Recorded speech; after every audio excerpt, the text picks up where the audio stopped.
हमने शुरू में जी, बात करी थी कि आपको ट्रैवल करना बहुत पसंद है। जी। तो आप ये बताएँगे कि आपने अब तक कहाँ-कहाँ पे ट्रैवल किया है? मैंने बहुत जगह पर ट्रैवल किया है और मैं यूजुअली बाइक पे ट्रैवल करता हूँ, बाइक जी, पे राइड करता हूँ। मैं अपने आप को एक राइडर भी कहता हूँ। आप देखेंगे तो ज़्यादातर मेरे पास इसी तरीके की टी-शर्ट होगी, मेरे फ्रेंड्स भी ज़्यादातर इसी तरीके की टी-शर्ट्स गिफ्ट करते हैं मुझे, कुछ जी भी हो सर। तो, कोई भी ओकेज़न हो तो। तो अ, मैं दिल से राइडर हूँ, मैं बिल्कुल राइडिंग कम्युनिटी पे बिलीव करता हूँ और मैंने लेह लद्दाख राइड कर चुका हूँ, चंडीगढ़, दिल्ली, राजस्थान, गुजरात, कर्नाटका, तमिलनाडु, काफ़ी स्टेट्स मैंने कवर किए हैं और लिस्ट में और काफ़ी स्टेट्स बाकी हैं। तो मैंने बहुत जगह पर ट्रैवल किया है। मैं लगभग अपनी बाइक पे 1.5 लाख से ज़्यादा किलोमीटर्स कर चुका हूँ। जी, अ, और यानी लिस्ट काफ़ी बड़ी है। अ एक खारदुंगला पहुँचने का एक जो सपना था वो बाकी रह गया है। मेरे ख़्याल से वो नेक्स्ट ईयर मैं ज़रूर पूरा करूँगा क्योंकि एक जो हाईएस्ट मोटरेबल रोड है वो हर एक राइडर का एक ड्रीम है। हम लोग जब गए थे तब लैंडस्लाइड हो गई थी तो हम लोग वो पॉइंट कवर नहीं कर पाए। हम लोग वहाँ पर जिंगजिंग बार है वहाँ से हमें रिटर्न आना पड़ा लैंडस्लाइड की वजह से। तो नेक्स्ट ईयर वो करेंगे और बाकी जैसे मैंने बताया काफ़ी स्टेट्स में मैं ट्रैवल कर चुका हूँ। हाँ, जी, नॉर्थ ईस्ट एक फ़ोकस है आगे फ्यूचर में राइड्स जी, के जी। लिए। तो आपने अभी इतनी सारी स्टेट्स में ट्रैवल किया है। जी, जो हमारा देश है भारत, वो कल्चरली बहुत डाइवर्स है और बहुत रिच है। तो आपको जी। क्या-क्या वेरिएशन देखने को मिली है? मतलब लेह लद्दाख में, तमिलनाडु में आपने ऑलमोस्ट इंडिया को पूरा नाप दिया, तो आपको क्या चेंजेस देखने को मिले?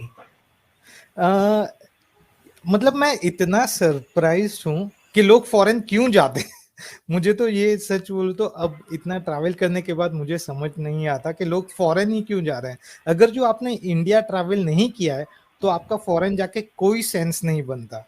क्योंकि इंडिया में इतनी सारी जगह है और इतनी वैराइटीज़ है। आप जैसे कि देखेंगे कि जब मैं ये जिंगजिंग बार लेह लद्दाख की तरफ गया था, तो लिटरली आइस थी। मैं राजस्थान में गया पूरा रेगिस्तान। मैं नीचे गया तो इतनी हरियाली मैं जब तमिलनाडु की तरफ गया रास्ते में आप कोकोनट ट्रीज दोनों तरफ देखेंगे एक अलग ही दुनिया है। हमारे पास हर एक स्टेट में भी मल्टीपल दुनिया है। जैसे कि मैं गुजरात ट्रैवल कर रहा था, तो आप सेंट्रल बेल्ट करेंगे तो आपको काफ़ी नॉर्मल सा लगेगा, हाईवेज़ वगैरह काफ़ी अच्छे बिल्ड है। फिर मैं द्वारका गया, तो ऐसा लगा कि द्वारका अपने आप में एक मिनी प्लैनेट है। उसका एटमॉस्फियर अलग है, आप समुद्र किनारे जाएँगे अलग फ़ील आ जाएगी। आप द्वारकाधीश के बस टेम्पल के आगे खड़े रहेंगे, आपको वो एक अपने आप में अलग दुनिया लगेगी। अ, इतने बेहतरीन डाइवर्स हैं, आपको इनफैक्ट एक ही स्टेट में आप जैसे ही 50-100 किलोमीटर कवर करेंगे, आपको पूरी दुनिया अलग लगेगी। तो अ, इतना डाइवर्स है कि आप एक्चुअली में जो लोग शब्द में यूट्यूब व्लॉग्स में वगैरह करते हैं, वो आपको 2-3% भी कवर करके नहीं दिखा सकते, अच्छे से अच्छे व्लॉगर्स भी। मैक्सिमम 5% आप देख सकते हैं क्योंकि जब आप अलग स्टेट्स में जाते हैं, एक चीज़ है हर अलग स्टेट की अलग हवा होती है और जी, वो आप वहाँ जाकर ही फ़ील कर सकते हैं।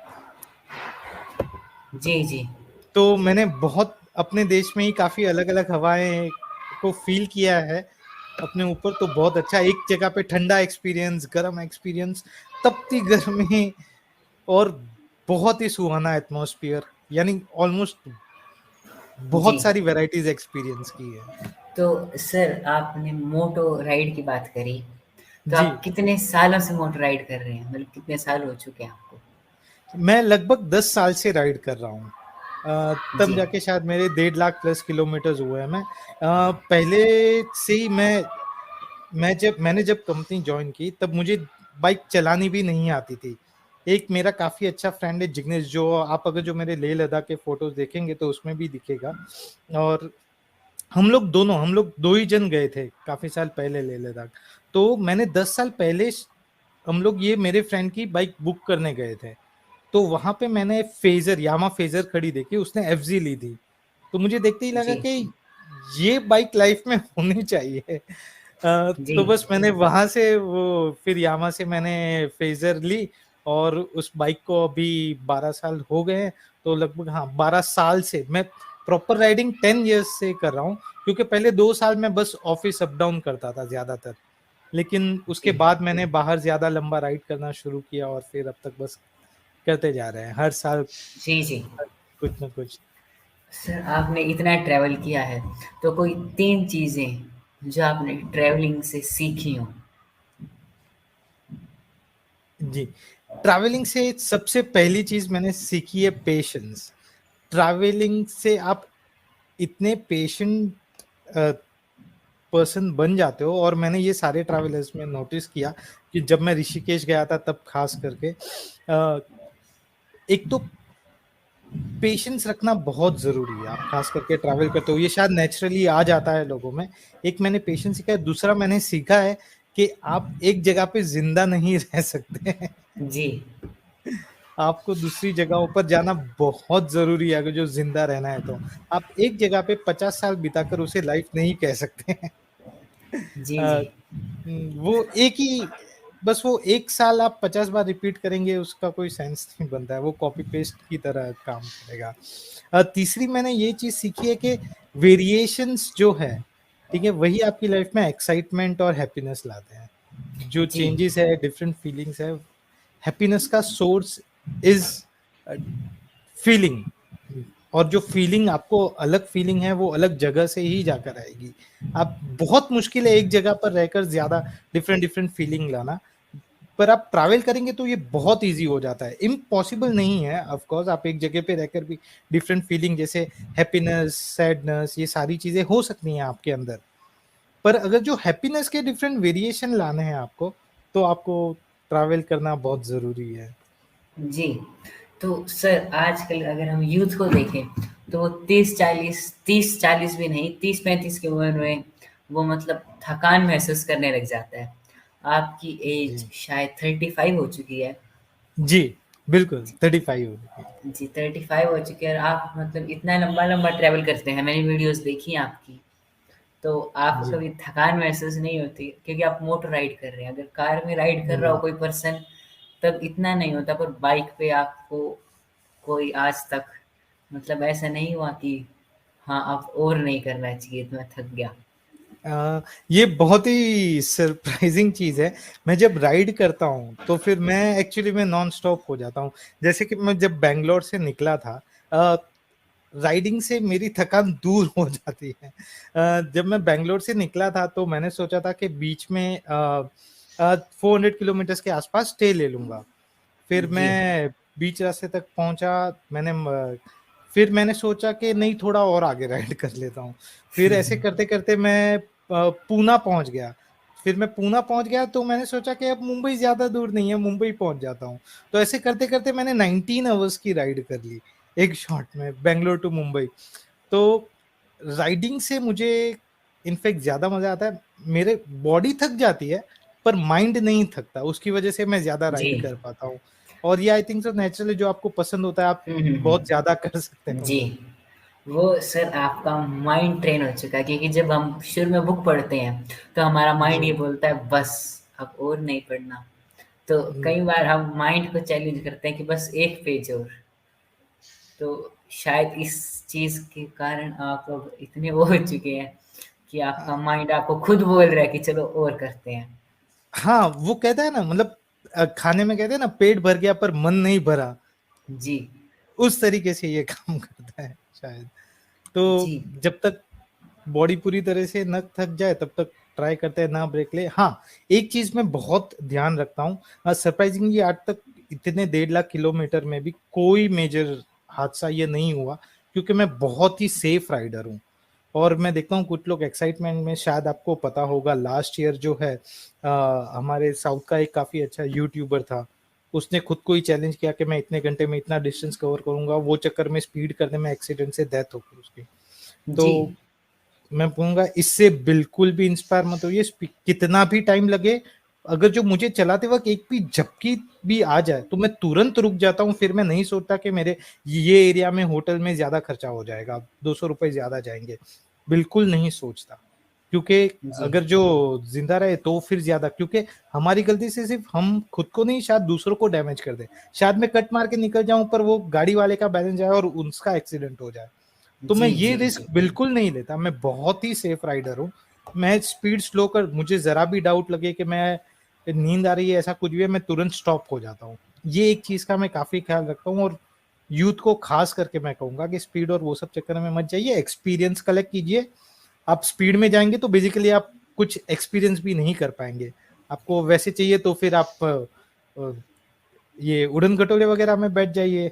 अगर जो स्पीड ही चाहिए तो एसएल वर्ल्ड में जाइए। आपको सिर्फ जी, स्पीड चाहिए तो ये रेस जी, ट्रैक पे जी, जाइए। जी। तो सर, आपने ट्रैवल बहुत किया इंडिया में, तो अब तक आपने जितना ट्रैवल किया है उसके हिसाब से टॉप 3 डेस्टिनेशन जहाँ पे आप रिकमेंड करेंगे कि हाँ, यहाँ पे जाना चाहिए। जी, एक अभी बहुत ही बढ़िया सा एक टनल बन गया है हमारे माननीय प्रधानमंत्री अटल बिहारी वाजपेयी जी के नाम से, अटल टनल। जी, जी, हाँ, लद्दाख में। जी, लद्दाख में वो जी, टनल बन गया है। वो जो है वो रोहतांग पास को बाईपास कर देता है। मैं लोगों को सजेस्ट करूंगा कि आप वो टनल के थ्रू बिल्कुल जाइए, बट फिर भी वापस आकर आप रोहतांग पास एक्सपीरियंस कीजिए। आप नहीं मानेंगे, एक मेरी फोटो है, मैंने रोहतांग पास पजामे में किया था, क्योंकि उसके पहले मैं जिंगजिंग बार में पानी में गिर गया था तो मेरी सारी चीजें गीली हो गई थी। तो मैंने पजामा पहना हुआ है और रोहतांग पास पे हूँ। बट मेरी लाइफ का वो one of the best moments था। रोहतांग पास पे खड़ा हुआ था मैं पैजामे में और बाइक के साथ। वो जी, बहुत बेहतरीन जगह है। दूसरी जगह है द्वारका, जो मैंने एक्सपीरियंस की है। द्वारका जो है, राइट, मेरे ख्याल से जी, वो धरती पर नहीं है। वो धरती पर दिखती है पर धरती पर है नहीं। क्योंकि जैसे ही आप द्वारका जाएंगे, उसकी जो हवा है, उसकी जो फीलिंग है, एक अलग लेवल पर है।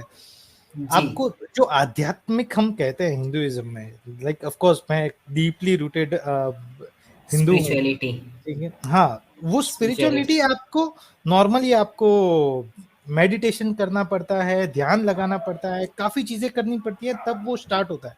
आप द्वारका में जाएंगे बिना कुछ किए, आपको शांति फील होगी, आपको स्पिरिचुअल पावर्स फील होंगे, बिना कुछ किए, बिना कोई एक्शन। आप सिर्फ जाकर बैठिए वहां, वो आपको जी, एक अलग स्पिरिचुअल फीलिंग देगी। वो एक मेरे लाइफ का बहुत ही बेहतरीन एक्सपीरियंस था। और एक तीसरी जगह है राजस्थान के बस रास्ते, जहां पर जी, आपको लंबे दूर दूर तक कुछ दिखे नहीं भले, बट जी, राजस्थान के जो बस नॉर्मल से रास्ते राजस्थान के, जी। वो एक काफी अच्छा राजस्थान, एक्सपीरियंस देते हैं। जी, राजस्थान में मैंने भी खूब ट्रैवल किया है, तो वहाँ का तो वाइब अलग होता है, मतलब जी, ट्रेडिशनल वाइब आता है। जी, बिल्कुल। लोग राजस्थान के फोर्ट देखने जाते हैं, पर मेरे ख्याल से वो फोर्ट से ज्यादा आप जो उसके रास्ते एक्सपीरियंस करेंगे, जी, वो बहुत बेहतरीन एक्सपीरियंस है। जी, जी। तो द्वारका की बात आप कर रहे थे, तो द्वारका से रिलेटेड मैं आपको एक चीज़ शेयर करना चाहूँगा जी, कि मेरा एक ड्रीम है, मतलब मैं अपनी डायरी बनाता हूँ तो उसमें मेरा एक ड्रीम है कि हमारा ये बोला जाता है कि जो द्वारका, जो असल द्वारका थी वो पानी के अंदर सबमर्ज जी, है। तो मेरा एक ड्रीम है कि मैं एक बार पानी के अंदर जाके उसको एक्सप्लोर करूँ, क्योंकि द्वारका मैं देखना चाहता हूँ कि मतलब जो कृष्ण भगवान ने बसाई थी वो असल में थी कैसी।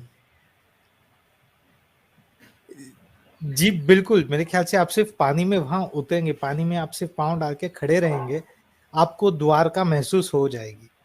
जी, लोग माने या ना माने, मेरा ये मानना है द्वारका वहीं पर है। लोगों को दिखे ना दिखे, आप द्वारका महसूस कर सकते हैं वहां पे। जी, आप कृष्ण जी को महसूस कर सकते हैं बिल्कुल वहां पे। और पहले लोगों का मानना कुछ भी हो, जो वहां जाकर खड़ा होगा उसे पता है कि द्वारका वहीं है पानी में। उसे फिर किसी को पूछने की जरूरत नहीं रहेगी, कोई खोज करने की जरूरत नहीं है, द्वारका है। बस जी, आप सिर्फ वहां जाकर खड़े रहिए, आपको महसूस हो जाएगा द्वारका है वहां। जी। तो सर, अभी आप बात कर रहे थे कि आप स्पिरिचुअलिटी बहुत ज़्यादा डीप हैं स्पिरिचुअलिटी में, तो आप मेडिटेशन प्रैक्टिस करते हैं? मैं बहुत कम मेडिटेट करता हूँ। मैं ज़्यादातर जब बुक्स पढ़ता हूँ, राइट? तब मेरा जी फ़ोकस काफ़ी हो जाता है। मेरे लिए riding as a meditation act करता है, जी जी जी पर्सनली मेरे लिए। क्योंकि जब मैं राइड कर रहा होता हूँ, मैं बहुत फ़ोकस्ड रहता हूँ रोड पर। और आप देखेंगे तो मेडिटेशन की शुरुआत ही उसी से कि आप पहले तो जी, फ़ोकस्ड कीजिए फोकस करिए। और सब चीज़ हटा दीजिए।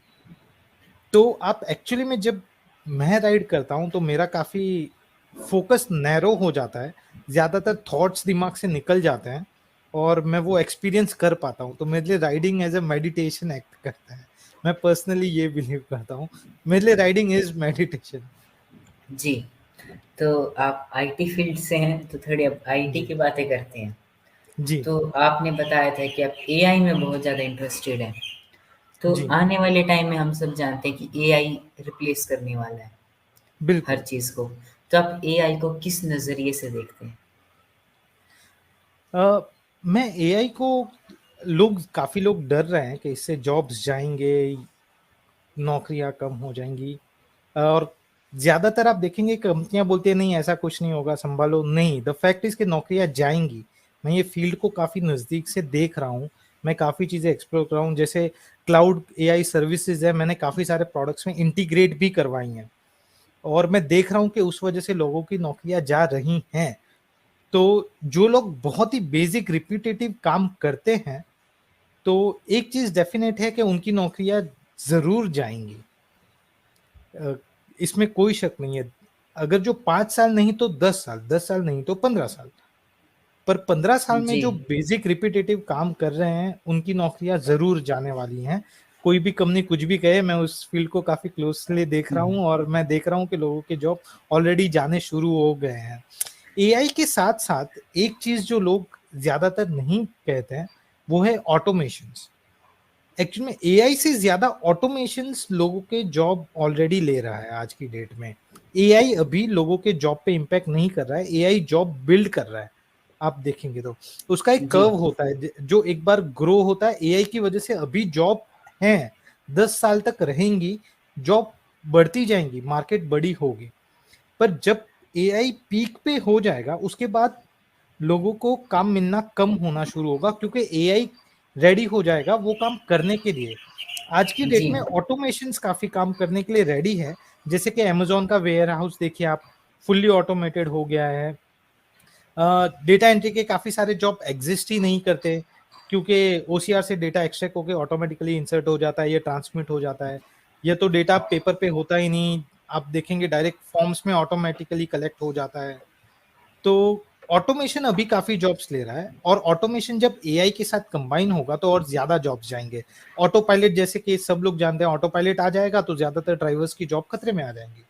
अब मैं अगर जो देखता हूँ काफ़ी लोगों को जो आज की डेट में ड्राइवर्स रखते हैं, ऑटोनॉमस ड्राइविंग जब इम्प्लीमेंट हो जाएगी, फुल ऑटोनॉमस ड्राइविंग, तो ऑफ कोर्स मुझे ड्राइवर नहीं लगेगा और जिसके पास पैसा है वो वही लेगा। क्यों? क्योंकि मुझे ड्राइवर पे डिपेंडेंट रहना पड़ता है। और मुझे कहना पड़ता है, मुझे सँभालना पड़ता है, उसके मूड के हिसाब से भी मैनेज करना पड़ता है कि आज उसका मूड खराब है, तो वो गाड़ी ठीक से नहीं चला रहा है और मेरी जान को भी खतरा हो सकता है। तो मैं ऑफ़ कोर्स पैसे फेंक कर अपनी जान को पहले प्रेफ़रेंस दूँगा, जी। राइट? तो ऑटोमेशंस और एआई 10-15 साल में काफ़ी जॉब्स लेने वाली हैं, बट सरप्राइज़िंगली जो इंटेलेक्चुअल फ़ील्ड्स है, उसमें काफ़ी नई जॉब ग्रोथ होंगे। बट प्रॉब्लम यहाँ पर ये है कि हमारे यहाँ पे लो स्किल्ड वर्कर्स बहुत ज़्यादा है और ऑटोमेशंस और एआई का पहला काम यही है कि लो स्किल्ड वर्क जो है उसको ऑटोमेट और उसका काम टैकल किया जाए। तो ये समस्या है, हमें बहुत ज़्यादा नॉलेज ओरिएंटेड क्लास बिल्ड करना पड़ेगा, तो ये इम्पैक्ट कम से कम होगा। जी, तो सर अभी आपने बात करी कि हमारे पास लो स्किल्ड पर्सन ज़्यादा हैं। जी, तो आप मानते हैं इस बात को कि कहीं न कहीं जो हमारा इंडियन एजुकेशन सिस्टम है, वो जी। लैग कर रहा है कहीं न कहीं पे? जी, इन एजुकेशन सिस्टम तो सभी कंट्रीज़ के लैग कर रहे हैं। अब ये प्रॉब इसमें ऐसा है कि आप अगर जो एक चीज़ पे फ़ोकस करेंगे तो दूसरी मिस होगी, आप दूसरी पे फ़ोकस करेंगे तो पहली थोड़ी मिस होगी। हमें एक बैलेंस की ज़रूरत है, जो ऑलरेडी चेंजेज़ आपको दिखना शुरू हो जाएगा। एजुकेशन फील्ड में ऑलरेडी गवर्नमेंट कुछ स्टेप ले रही है और सरप्राइजिंगली बहुत अच्छे हैं। आप देखेंगे तो प्रोजेक्ट ओरिएंटेड वर्क, एजुकेशन में प्रोजेक्ट ओरिएंटेड टास्क बढ़ गए हैं, क्योंकि आप देखेंगे कि कोई भी आप ज्यादातर फील्ड्स में जाएंगे तो प्रैक्टिस ज्यादा बढ़ गई है। ठीक है, आप जी एजुकेशन देखेंगे जैसे कि सीए, पहले आपको कुछ एक ग्रेजुएशन के बाद ये ऐसे ही होता था, अब पहले से हो सकता है।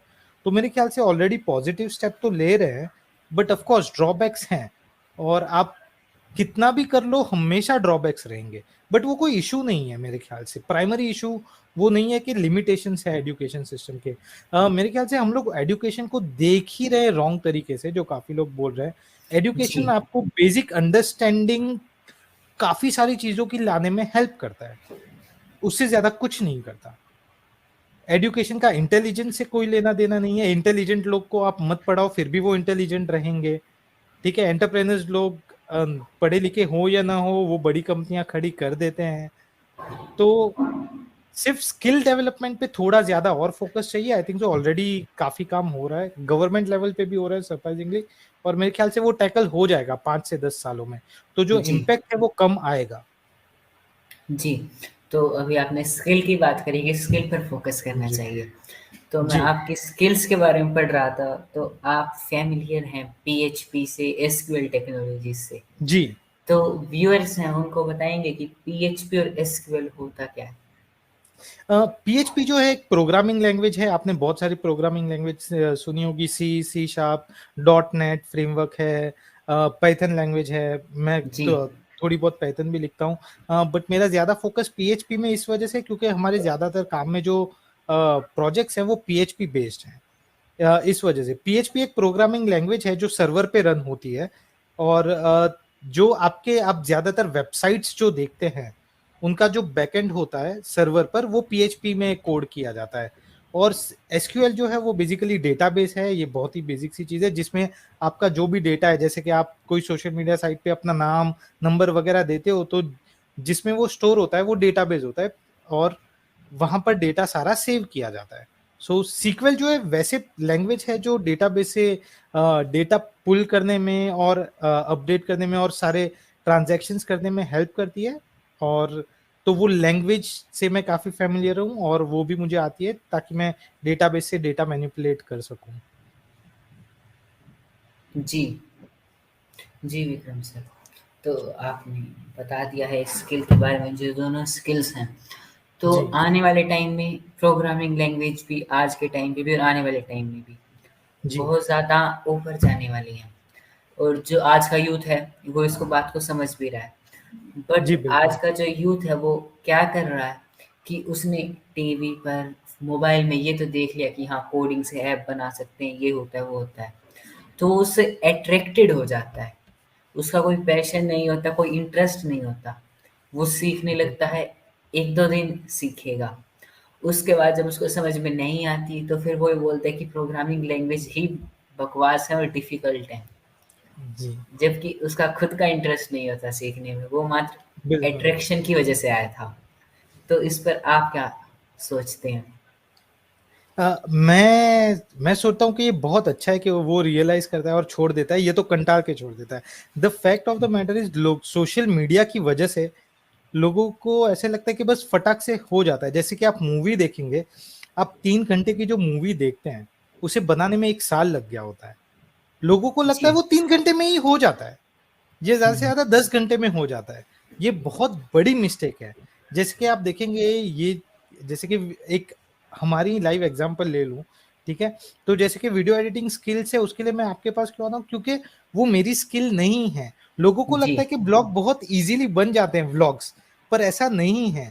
व्लॉग जी, रिकॉर्ड करना एक अलग स्किल है, और उसको एडिट करके प्रेजेंट करना एक बहुत ही अलग स्किल है। जब जैसे आपने आईटी का एग्जांपल दिया, मेरे ख्याल से व्लॉगिंग में भी वही होता है। लोग देख रहे हैं 2-4 व्लॉग और एक्साइट होके सब करना शुरू कर दे रहे हैं। मैंने भी बिल्कुल वैसे ही किया था कि थोड़े से मैं एक्साइट होके फिर शुरू कर दिया था करना। अब प्रोग्रामिंग स्किल्स जो है, खास करके लोग जो अट्रैक्ट होते हैं, एक बहुत बड़ा मिसकॉन्सेप्शन है ये जो 1-1, 2-2 घंटे के वीडियोस है, खास करके यूट्यूब पर लोग उससे सीखते हैं, पर उससे आपको डीप नॉलेज नहीं आती है। आपको 5-10 घंटे में आप कोई प्रोग्रामिंग लैंग्वेज नहीं सीखेंगे। ये क्लिक बिट्स होती है जो लोग यूट्यूब पे डालते हैं, लर्न पाइथन इन 5 आवर्स, लर्न एसक्यूएल इन 2 आवर्स। नहीं, आप बेसिक सीख सकते हैं, बट प्रोडक्शन लेवल जो काम है वो आप उतनी सी स्किल से नहीं कर पाएंगे। आप वो जी। छोड़ दीजिए, इनफैक्ट लोग ये वीडियो देख के सेम टू सेम अपने कंप्यूटर पे इंस्टॉलेशन भी करेक्ट नहीं कर पाते काफी बार। तो जी। प्रोग्रामिंग स्टार्ट करना तो उसके बाद शुरू होता है, पर वो भी ठीक से रेप्लिकेट नहीं हो पाता, क्योंकि ये सारी स्किल्स जो है डीप रूटेड स्किल्स हैं। और जैसे कि एक बहुत बड़ा मेरे ख्याल से वाइट एट जूनियर जो है, मेरे ख्याल से, पता नहीं आपको रख के आप पे शायद मे बी अगर जो ये पब्लिश करे तो नाम आ जाए, बट मेरे ख्याल से वो बहुत बड़ा स्कैम है। एक जी, जी, जी। बच्चा वो लेवल लास्ट पे, ईयर आया था। लास्ट हाँ ईयर वो स्कैम निकला था। बिल्कुल, वो बच्चे के ऐप के लिए लोग झगड़ा कर रहे हैं कि नहीं मैं इन्वेस्ट करूंगा, मैं ऐसे करूंगा। रियल लाइफ में ऐसा नहीं होता, शायद रैंडम एक दो हो जाए ऐसे, बट वो मेजर आपको जनरल पर्पस आप उसको नहीं बोल सकते। वो बिल्कुल ही स्कैम है। उस तरीके से बच्चे प्रोग्रामिंग नहीं सीख सकते, और प्रोडक्शन लेवल तो बिल्कुल नहीं सीख सकते जो रियल लाइफ में यूज होता है, जो बड़ी जी। कंपनीज में यूज होता है। तो ऐसे आप नहीं कर सकते, ये पॉसिबल नहीं है। जो लोग भी सुन रहे हैं, आप एक 5 घंटे के वीडियो से नहीं सीख पाएंगे। आपको वो 5 घंटे का वीडियो ही लगभग 3 बार देखना होगा, 15 घंटे आपके वहीं हो गए, तब आप बेसिक सीख पाएंगे। जी। तो उसके बाद फिर आपको प्रोजेक्ट्स में उतरना जी, पड़ेगा। जी बिल्कुल। और आप एक प्रोजेक्ट से बिल्कुल नहीं सीख सकते। आपको अगर जो ज्यादा ग्रो चाहिए तो आपको कम से कम 10-15 डिफरेंट प्रोजेक्ट इंप्लीमेंटेशन करेंगे, तब आपकी थोड़ी पकड़ आएगी वो लैंग्वेज पे। तो टाइम डालिए, एटलीस्ट काफी आपको कुछ महीने तो जरूर लग जाएंगे। उसके बिना जी, जी। आप स्किलफुल बिल्कुल नहीं हो सकते। एटलीस्ट जी। वर्क रेडी कंपनी में जो काम करते हैं वो वर्क रेडी तो नहीं हो सकता है। हाँ, आप एक लैंग्वेज सीख ले, फिर दूसरी आप कुछ दिनों में पिकअप कर सकते हैं, बट पहली के लिए तो आपको काफी फोकस और डेडिकेशन लगेगा। सिर्फ एक्साइटमेंट से आप लैंग्वेज और इम्प्लीमेंटेशन नहीं सीख सकते हैं। जी। तो अभी वीडियो एडिटिंग की बात कर रहे थे हम। तो जी, अब मैं अगर लाइव एग्जांपल दूँ, तो अभी जो हमारा ये लाइव चल रहा है, ये लगभग 50 मिनट का होने वाला है। जी, लगभग इतना हो भी गया होगा। तो इसको एडिट करने में हमें कम से कम भी 4 से 5 घंटे आराम से लगने वाले हैं। जी बिल्कुल, एग्जैक्टली। बिल्कुल आराम से लगेंगे वो। और उसके बाद का तो क्या पता और कुछ काम आ जाए। बट ये है, जैसे आपने बताया कि आपको मोटर राइड का शौक है, तो जी, ऐसे ही मुझे और जो मेरी 3-4 मेंबर्स की टीम है, उनको इस काम करने में बहुत मज़ा आता है। उनको वीडियो एडिटिंग हो गया, फोटो डिजाइनिंग हो गया, उनको ये काम करने जी। में मज़ा आता है। जी जी। बिल्कुल, इसी वजह से आप देखिए, अगर जो आप जो 4 घंटे में कह रहे हैं, राइट, आपको 4-5 घंटे लग जाएंगे, अगर जो मैं बैठूंगा तो मैं उसके लिए 15 घंटे लगा दूंगा। जी। ये डिफरेंस होता है एक स्किल्ड वर्कर, जो आपकी स्किल होती है ये यहाँ पर भी इम्पैक्ट लाती है। जी। तो सर आपके पास कोई फ्रीलांसिंग का एक्सपीरियंस है कि आपने किसी के लिए किया हो?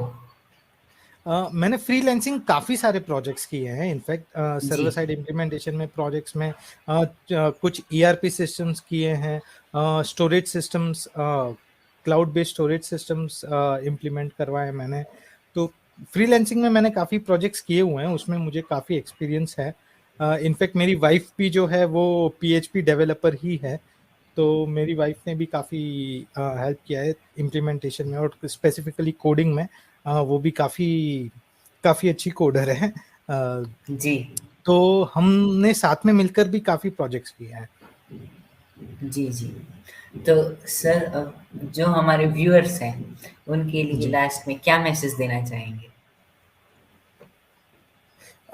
एक सिंपल सी चीज़ है, मतलब अपने लाइफ को ओवरऑल बस फोकस रखिए, आपको जो पसंद है वो कीजिए, कोई ज़्यादा स्ट्रेस लेने की ज़रूरत नहीं है, आसपास कुछ ना कुछ होता ही रहेगा, अपने बस आराम से टाइम बिताइए, ज़्यादा अननेसेसरी स्ट्रेस मत लीजिए। जी। तो हाँ, एक सर। चीज़ है, अपने जी। ग्रास रूट के आप जितना नज़दीक जा सकते हैं जाइए। जैसे कि हम भटक गए हैं, ज़्यादातर पूरा भारत ही हम लोग हमारे ही ग्रास रूट को वैलिड नहीं मानते। मैं काफ़ी लोगों को देख रहा हूँ, जैसे कि उनको लगता है कि नहीं, मूर्तियाँ सिर्फ़ पत्थर होती हैं, वो नहीं समझ जी। जी। पाते कि वो एक रेफ़रेंस होती है, वो एक कनेक्शन बिल्ड करने के लिए एक साधन होती है। जैसे कि मोबाइल आपको दूर के बंदे से बात कराने के लिए ज़रूरी होता है। वो है मोबाइल पर, आप वैसे देखें तो चमत्कार हो रहा है। आपकी आवाज़ सेकंड्स में हज़ारों किलोमीटर दूर पहुँच जाती है, जी, राइट? तो ऐसी सब चीज़ों में जो आप अपने रूट्स भूल गए हैं, थोड़ा हो सके तो अपने रूट्स की तरफ जाइए। आपकी लाइफ़ अपने आप ज़्यादा बेहतर हो जाएगी, आप जैसे ही अपने रूट समझेंगे तो। तो जी, रूट्स की तरफ ज़रूर फ़ोकस कीजिए अपने। जी। हमारे इंडिया के एक लेजेंडरी एक पर्सनैलिटी भी हुए हैं, विवेकानंद जी हैं या जी, चाणक्य जी हैं। बिल्कुल। दोनों ने ये बात कही है कि जब तक हम कल्चर से जुड़े रहेंगे, तभी तक जो हमारा इंडिया है, वो खड़ा रहेगा। इंडिया जी, जब बिल्कुल। जी, तो अब टाइम ज़्यादा हो गया तो एंड करते हैं पॉडकास्ट को। एक लास्ट क्वेश्चन, थोड़ा जी। पर्सनल क्वेश्चन होगा वो, कि आपको इस पॉडकास्ट में आकर कैसा लगा? जी, बहुत अच्छा लगा। मैंने कभी सोचा नहीं था कि मैं ऐसे पॉडकास्ट में आऊँगा। अ, ये बहुत ही मैं भी काफ़ी एक्साइटेड था, बहुत ही एक्साइटिंग कन्वर्सेशन हुआ, काफ़ी टाइम बाद इस तरीके से कन्वर्सेशन करने मिला है मुझे और अ, बहुत अच्छा लगा मुझे और मैं ज़रूर चाहूँगा आप ज़्यादा से ज़्यादा इस तरीके के पॉडकास्ट कीजिए ताकि और ज़्यादा लोगों के साथ उनके एक्सपीरियंस वगैरह हमें सुनने मिले। जी, मैं भी पर्सनली ज़रूर सुनूँगा आपका कन्वर्सेशन। जी। तो